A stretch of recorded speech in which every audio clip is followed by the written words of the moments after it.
Marilah sama-sama kita ucapkan puja dan puji syukur kita kepada Ilahi Rabbi, yang mana pada saat ini kita masih diberikan kesempatan sehingga kita dapat berkumpul di tempat ini. Sebagaimana Allah berkata dalam Quran surat Ibrahim ayat 7, la in sakartum la azidannakum wa la in kafartum inna azabi lasadid. Apabila kamu bersyukur akan kutambah nikmatku, kata Allah. Dan ingatlah, apabila kamu kufur, ingat azabku sangat pedih.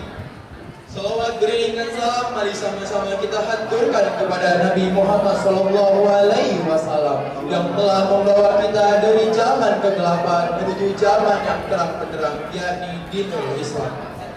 Yang terhormat Buya PLH, yaitu Buya Sutarjo SPD.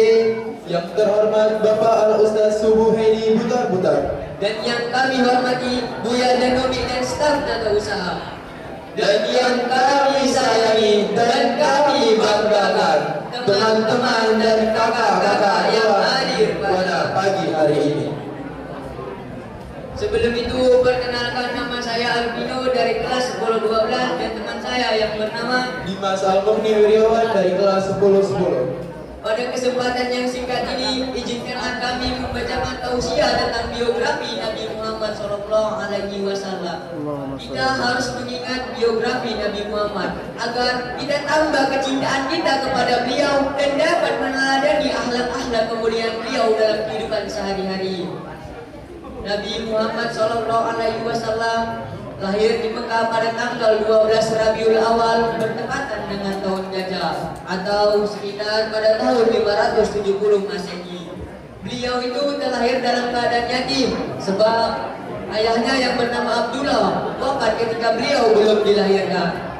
Setelah beliau berusia 6 tahun, ia ditinggalkan oleh ibundanya. Oleh sebab itu, beliau tumbuh sebagai seorang yatim piatu.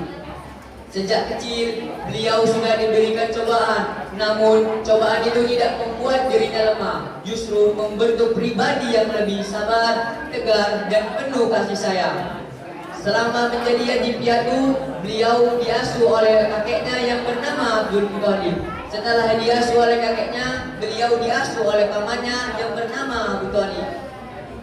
Masa kecil beliau dikenal sebagai akhlak yang mulia, sebab beliau tidak pernah berkata kasar, tidak pernah berbohong, dan selalu menepati janjinya. Oleh itulah beliau dijuluki sebagai gelar Al-Amin, yang artinya orang yang dipercaya atau orang yang dapat dipercaya.